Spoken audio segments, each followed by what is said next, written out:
ప్రధానమంత్రి మోడీ గతంలో తెలంగాణ రాష్ట్రానికి 3 సార్లు వచ్చారు.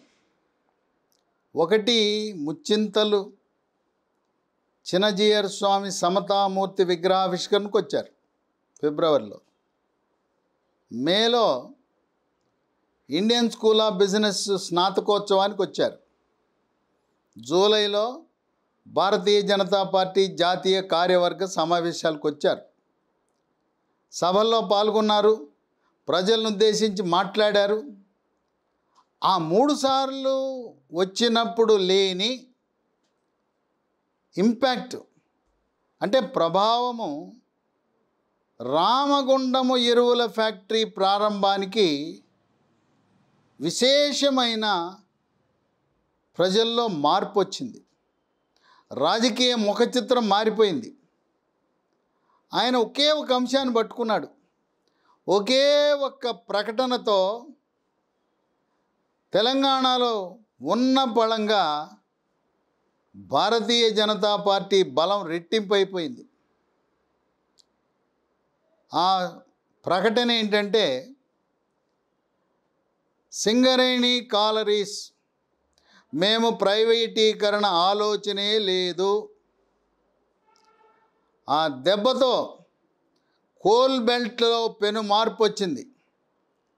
ఇప్పటి వరకు కేసీఆర్ టీఆర్ఎస్ పార్టీ వాళ్ళు తప్పుడు సమాచారం ప్రచారం చేస్తూ, పుకార్లు ప్రచారం చేస్తూ, కేంద్ర ప్రభుత్వం, ప్రధానమంత్రి మోదీ, బీజేపీ ప్రభుత్వం సింగరేణి బొగ్గు గనులను ప్రైవేటీకరణ చేయబోతున్నారు అని బూచిగా చూపించి బీజేపీకి వ్యతిరేకంగా ఓట్లు పడకుండా చేస్తూ వచ్చారు.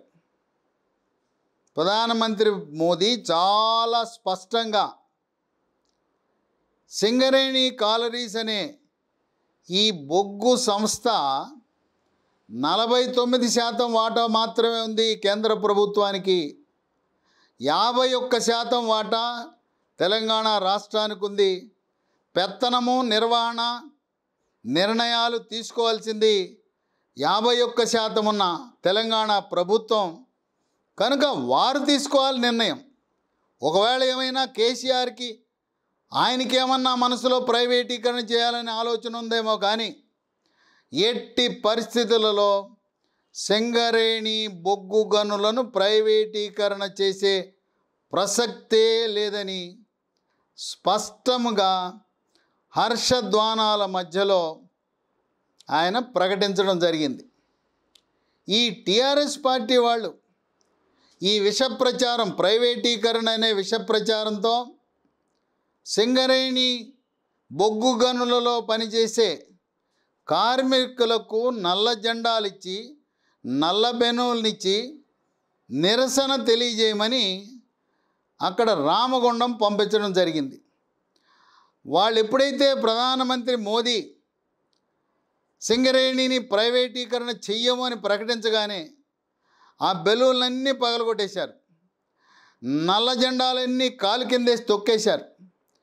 తొక్కేసి ఎవరైతే నిరసన తెలపాలని వచ్చారో వాళ్ళే జై మోడీ మోడీ మోడీ అని, ఏ విధంగా అమెరికా ప్రధానమంత్రి మోదీ వెళ్ళినప్పుడు ప్రవాస భారతీయులు అక్కడ ఉన్నవారు హౌడీ మోడీ హౌడీ మోడీ అని పెద్ద ఎత్తున హర్షధ్వానాలు చేశారో, నిరసనకారులు నల్ల జెండాలు నేల మీద వేసి పెద్ద ఎత్తున ఆ మోడీ మోడీ అనే ఆ యొక్క నినాదాలు కేవలం రామగుండంకే పరిమితం కాలేదు, తెలంగాణ రాష్ట్రానికే పరిమితం కాలేదు, పక్క రాష్ట్రమున ఆంధ్రప్రదేశ్కు కూడా ఆ యొక్క మోడీ మోడీ అనే ఆ అరుపులు, కేకలు, ధ్వని, ఈ ధ్వని రామగుండం నుంచి ఢిల్లీని తాకే విధంగా సభకు ఇచ్చేసిన కార్యకర్తలు, ప్రజలు పెద్ద ఎత్తున మోడీని పొగట్ట మొదలుపెట్టారు. దీనికి రాష్ట్ర ప్రభుత్వ సహకారం ఏమీ లేదు. సభ నిర్వహణకి ఎటువంటి సహకారం చేయలేకపోయినా ఊహించని రీతిలో ప్రధానమంత్రి ఆశ్చర్యపోయాడు. తెలంగాణ ప్రభుత్వం సహకరించని ఈ సభకు ఇంత ఘనంగా నిర్వహించినందుకు అధ్యక్షుడు బండి సంజయ్ని, మంత్రి కిషన్ రెడ్డిని, పార్లమెంటరీ బోర్డు సభ్యుడు, రాజ్యసభ సభ్యుడైన డాక్టర్ లక్ష్మణ్ని హృదయపూర్వకంగా అభినందించి భుజం మీద తడుతూ కమాన్ కీప్ ఇట్ అప్, ఇలానే కొనసాగించాలని భుజం మీద తట్టాడు. ఈ యొక్క ప్రకటనతో తెలంగాణ రాష్ట్ర రాజకీయాల్లో ప్రకంపనలు వచ్చినాయి. దీని ప్రభావం సింగరేణి ప్రైవేటీకరణ జరగదు అనే ప్రకటనతో దీని ప్రభావం 5 పార్లమెంట్ల మీద పడబోతూ ఉంది. ఈ 5 పార్లమెంట్లలో 2024 ఎన్నికల్లో బీజేపీ పార్టీ పాగా వేయబోతూ ఉంది. ఎందుకంటే కార్మికులు, సింగరేణి కార్మికులు, ప్రస్తుతం పనిచేస్తున్న వారు, రిటైర్ అయిపోయిన వాళ్ళందరూ కలిపితే దాదాపు 1,20,000 కుటుంబాలు ఉన్నాయి. వాళ్ళ తరపున 5 లక్షల ఓట్లు ఉన్నాయి. ఈ 5 లక్షలకి వాళ్ళ బంధువులు, స్నేహితులు, మనవాళ్ళు, మనవరాళ్ళు వాళ్ళందరూ కలిపితే దాదాపు సింగరేణి ప్రైవేటీకరణ జరగదనే నిర్ణయం 10 లక్షల ఓట్లను ప్రభావితం చేస్తుంది. ఈ 5 పార్లమెంట్లు తప్పకుండా ఈ ప్రకటన వల్ల బీజేపీ గెలిచే నియోజకవర్గాలు ఏంటంటే 1 మహబూబాబాద్, 2 వరంగల్. మహబూబాబాద్ ఎస్టీ నియోజకవర్గం, వరంగల్ ఎస్సీ నియోజకవర్గం. అలాగే 3వది పెద్దపల్లి కూడా ఎస్సీ నియోజకవర్గం. ఈ ప్రకటన పెద్దపల్లిలో పోటీ చేయబోతున్న డాక్టర్ వివేక్ వెంకటస్వామి కుమారుడు, ఆయనకి కలిసి వచ్చే అంశం. నల్లేరు మీద నడకలా డాక్టర్ వివేక్ అక్కడ విజయాన్ని సాధించబోతా ఉన్నాడు. 4 ఖమ్మం పార్లమెంటుపై కూడా ప్రభావం పడుతుంది. 5 ఎలాగో ఆదిలాబాద్ ఇప్పటికే సోయం బాబురావు భారతీయ జనతా పార్టీ తరఫున 2019లో గెలిచాడు, మళ్ళీ గెలుస్తుంది. అంటే ప్రస్తుతము టీఆర్ఎస్ అధీనంలో ఉన్న టీఆర్ఎస్ గెలిచిన 4 పార్లమెంట్లను టీఆర్ఎస్ పార్టీ 2024 ఎన్నికల్లో కోల్పోబోతోంది. మరో 4 గ్యారంటీగా భారతీయ జనతా పార్టీ ఖాతాలో పడుతున్నాయి.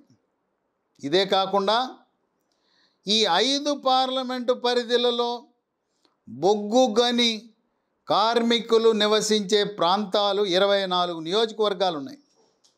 ఈ 24 నియోజకవర్గాల్లో కూడా రాజకీయ వాతావరణం మారింది.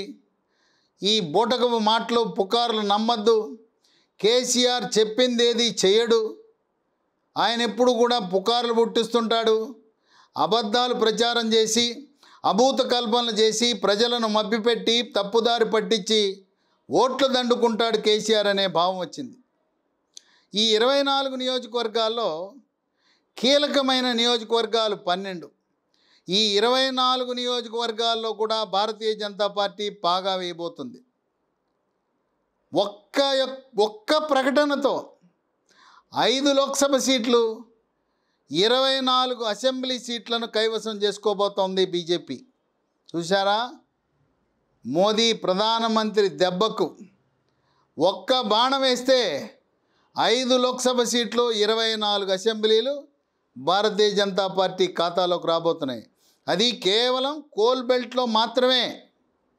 ఆ 12 నియోజకవర్గాలు కీలకమైన, 24లో 12 కీలకమైనవి. అత్యధికంగా ఈ 12 నియోజకవర్గాల్లో నివసిస్తారు. ప్రస్తుతం చాలా వరకు ఈ నియోజకవర్గాల్లో టీఆర్ఎస్ పార్టీ, కొద్ది నియోజకవర్గాల్లో కాంగ్రెస్ పార్టీ ఆధిపత్యంలో ఉంది ప్రస్తుతం. ఇప్పుడు ఏకంగా పరిస్థితి తారుమారై మొత్తం 24 అసెంబ్లీ నియోజకవర్గాలు కాషాయమయం కాబోతున్నాయి. ఇదే కాకుండా డిసెంబర్ 2022లో సింగరేణి కార్మిక యూనియన్కి గుర్తింపు ఎన్నికలు జరుగుతున్నాయి. అక్కడ బిఎంఎస్ పార్టీ ఉంది, బిఎంఎస్ యూనియన్ ఉంది. భారతీయ జనతా పార్టీకి అనుబంధంగా ఉండే యూనియన్ విజయం సాధించే దిశగా అడుగులు వేస్తూ ఉంది. మోదీ గారి ప్రకటనతో, ప్రధానమంత్రి యొక్క ప్రకటనతో కార్మికులందరూ సంతోషంగా ఉన్నారు, ఆనందోత్సవాలతో ఉన్నారు. మాకు ఉద్యోగ భద్రత వచ్చింది, ప్రభుత్వమే కొనసాగిస్తుందని విన్న తరువాత వాళ్ళందరూ కూడా డిసెంబర్లో జరిగే యూనియన్ ఎన్నికలకి భారతీయ జనతా పార్టీ మద్దతు ఇచ్చే BMS యూనియన్కే ఓట్లు వేయాలని నిర్ణయించుకున్నారు. ఈ కీలకమైన 12 అసెంబ్లీ నియోజకవర్గాలు ఏవంటే, 1 మంతని, 2 భూపాలపల్లి, 3 కొత్తగూడెం, 4 ఇల్లందు, 5 పెనపాక, 6 సత్తుపల్లి, 7 మంచిర్యాల, 8 పెద్దపల్లి, 9 చెన్నూరు, 10 ఆసిఫాబాద్, 11 బెల్లంపల్లి, 12 రామగుండం. కనుక ఉమ్మడి కరీంనగర్, ఉమ్మడి ఆదిలాబాద్, ఉమ్మడి ఖమ్మం, ఉమ్మడి వరంగల్ జిల్లాలో ఇప్పటికే భారతీయ జనతా పార్టీ చాలా బలంగా ఉంది. ఆ బలంగా ఉన్న పార్టీకి ఈ సింగరేణి ప్రైవేటీకరణ జరగదు అనే ప్రకటన మరింత జోషును నింపి, మరింత ఊపు తెచ్చి మొత్తం 4 ఉమ్మడి జిల్లాల్లో ఏకపక్షంగా భారతీయ జనతా పార్టీ గెలిచి TRS పార్టీ కనుమరుగయ్యేలా చేస్తుందని విశ్లేషకులు భావిస్తున్నారు. కనుక అబద్ధం చెబితే ఎవరు నమ్మరు. ఈ విధంగా సింగరేణి ప్రైవేటీకరణని పచ్చి అబద్ధం కేసీఆర్ చెప్పిన తర్వాత, ప్రధానమంత్రి స్పష్టత ఇచ్చిన తర్వాత కేసీఆర్ మాటలపై తెలంగాణ ప్రజలు విశ్వసనీయతను కోల్పోయారు. ఆయనన్ని అభియుక్త కల్పనలు చేస్తారంటున్నారు. ఇంకా ఇటువంటి తప్పుడు ప్రచారాలు చేయటంలో సిద్ధాస్తుడయ్యాడు కేసీఆర్. వ్యవసాయ మోటార్లకు మీటర్లు పెడతారు, బీజేపీ గెలిస్తే మీ మోటార్లకు మీటర్లు పెడతారు, కనుక బీజేపీని తరిమి కొట్టండి అని తప్పుడు ప్రచారం చేస్తున్నాడు. కేంద్ర ప్రభుత్వానికి వ్యవసాయ మోటార్లకు మీటర్లు పెట్టే ఆలోచన కానీ ప్రతిపాదన కానీ లేదు. దీంతోపాటు మరొక అబద్ధం ప్రచారం చేస్తున్నాడు. పేదలకు, దళితులకు, గిరిజనులకు, దోబీఘాట్లకు, సెలూన్లకు, రజకులకు, నాయబ్రాహ్మణులకు, చిన్న సన్నకారు పరిశ్రమలకు, నేత, గీత, చేనేత కార్మికులకు వాళ్ళకు ఉచితంగా విద్యుత్తు ఇవ్వద్దని కేంద్ర ప్రభుత్వం చెబుతుందని అసత్య ప్రచారం చేస్తున్నారు. కేంద్ర ప్రభుత్వము దళితులకు, గిరిజనులకు, అల్పాదాయ వర్గాల వారికి, చేతి వృత్తుల వారికి, అలాగే లాండ్రీలకు, సెలూన్లకు ఉచితముగా విద్యుత్ ఇచ్చి వాళ్ళని ఆదుకోమని చెబుతుంటే ఈయన తప్పుడు ప్రచారం చేస్తున్నాడు కేసీఆర్. కనుక ఒక్కసారి విశ్వసనీయత కోల్పోయిన తర్వాత కేసీఆర్ ఏమి చెప్పినా నమ్మే పరిస్థితి లేదు. 2017 ఎన్నికల్లో, 2018 అసెంబ్లీకి ముందు నేను తెలంగాణ ఉండే అందరు రైతులకు ఎరువులు ఉచితంగా సరఫరా చేస్తానని వాగ్దానం ఇచ్చాడు. ఎక్కడైనా ఒక్కరికైనా ఉచితంగా ఎరువులు సరఫరా చేశాడా? కేంద్ర ప్రభుత్వము 90% సబ్సిడీతో ఎరువులు ఇస్తే 10% ఇవ్వడానికి కూడా వెనుకంజ వేస్తూ ఉంది TRS ప్రభుత్వం. రామగుండంలో తయారు చేసే ఆ యూరియా బస్తా ప్రస్తుతం భారత్ బ్రాండ్తో తయారు చేస్తున్నారు. అది 2700 రూపాయలు ఖరీదైతే కేవలం రైతుకి 270 రూపాయలకి 10%కి అమ్ముతుంటే 90% కేంద్రం భరిస్తుంటే రాష్ట్రం 10% భరించడానికి ఏంటి? నిజంగా నీకు రైతుల పట్ల ప్రేమ ఉంటే ఏదైతే 2017 ఏప్రిల్లో ప్రకటించాడో ఉచిత విద్యుత్ ఇచ్చిన విధంగా నేను ఉచితంగా ఎరువులు సరఫరా చేస్తాననే నిర్ణయం ఉళక్కే. కేసీఆర్ మర్చిపోయినా రైతుల మనసులో మదిలో ఉంది. ఇంకా ఇలాంటి అబద్ధాలు ఎన్ని చెప్పాడంటే, రైతుల యొక్క రుణమాఫీ చేస్తాను, 1,00,000 1,50,000 2 లక్షలున్న రుణమాఫీ చేస్తానని చెప్పాడు. రుణమాఫీ ఊసేలేదు. రుణమాఫీ బదులుగా ఏదో రైతు బంధు పెట్టాను, ఎకరానికి 5,000 ఇస్తాను. దీన్ని ఎవరు వ్యతిరేకించరు. ప్రధానమంత్రి మోడీ గారు 3 విడతల్లో ఒక్కొక్కసారి 2,000 చొప్పున 3 విడతల్లో ప్రతి రైతుకి 6,000 రూపాయలు దేశవ్యాప్తంగా అందరి రైతులకు ఆయన ప్రధానమంత్రి కిసాన్ సమ్మాన్ యోజన కింద ఇస్తుంటే, ఈయన ఈ రైతు రుణమాఫీ హుళక్కే, ఎవ్వరికీ రుణమాఫీ కాలేదు. తర్వాత వర్షాలు వచ్చినప్పుడు, వరదలు వచ్చినప్పుడు, పంట నష్టం జరిగినప్పుడు దేశవ్యాప్తంగా ప్రధానమంత్రి ఫసల్ బీమా యోజన కింద నష్టపరిహారం వస్తుంది. తెలంగాణలో రాష్ట్ర ప్రభుత్వం ఈ పథకాన్ని అమలు చేయని కారణం వల్ల రైతులు గత 3 సంవత్సరాలుగా తడిచిపోయి, రంగు మారిపోయి, మొక్కలు వచ్చేసి ఎంతో నష్టపోయారు. నష్టపరిహారం వాళ్ళకి లభించక రైతులు అప్పుల పాలయ్యారు. రైతు ఆత్మహత్యల్లో అగ్రస్థానంలో ఉందని చెప్పి అనేకమైన సర్వే రిపోర్ట్లు వస్తుంటే, నేనేదో రైతులను ఉద్ధరిస్తున్నానని చెప్పి అసత్య ప్రచారాలు కేసీఆర్ చేస్తున్నాడు. వ్యవసాయ మోటార్లకు మీటర్లు పెట్టే ప్రసక్తే లేదు, ఉచిత విద్యుత్ యథావిధిగా కొనసాగుతుందని కేంద్ర విద్యుత్ శాఖ మంత్రి, కేంద్ర ఆర్థిక శాఖ మంత్రి, కేంద్ర హోంశాఖ మంత్రి అమిత్ షా గారు అనేక మార్లు ప్రకటించిన అబద్ధాలను పదే అన్ని సమావేశాల్లో మాట్లాడుతూ, బీజేపీ వస్తే వ్యవసాయ మోటార్లకు మీటర్లు పెడతారు, మనకు మీటర్లు పెట్టే బదులు మనమే బీజేపీ పార్టీకి మీటర్లు పెడదామని చెప్పి ప్రజలను రెచ్చగొట్టే ధోరణిలో అసత్య ప్రచారాలు ఇక సాగవు. కేసీఆర్ ఆటలు ఇక సాగవు.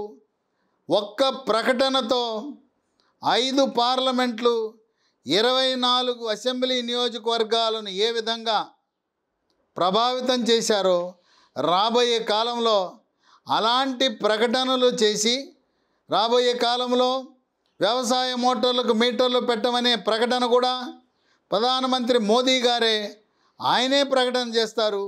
అట్లాగే ఉచిత విద్యుత్తుపై బీజేపీ ప్రభుత్వం వ్యతిరేకం కాదు, అల్పాదాయ వర్గాలకు మేము సహాయపడతాము, కుటీర పరిశ్రమలకు, చేతి వృత్తుల వారికి కరెంటు ఉచితంగా ఇవ్వటం అనేది సమంజసమని కేంద్ర ప్రభుత్వం భావిస్తున్న తరుణంలో ఒక్క స్టేట్మెంటు, సింగరేణి ప్రైవేటీకరణ జరగదంటే ఒక్క దెబ్బకు 5 పార్లమెంట్లు, 5 లోక్సభలు, 24 అసెంబ్లీ సీట్లు భారతీయ జనతా పార్టీలో ఖాతాలో పడటం అనేది ఒక విశేషముగా రాజకీయ విశ్లేషకులు భావిస్తున్నారు.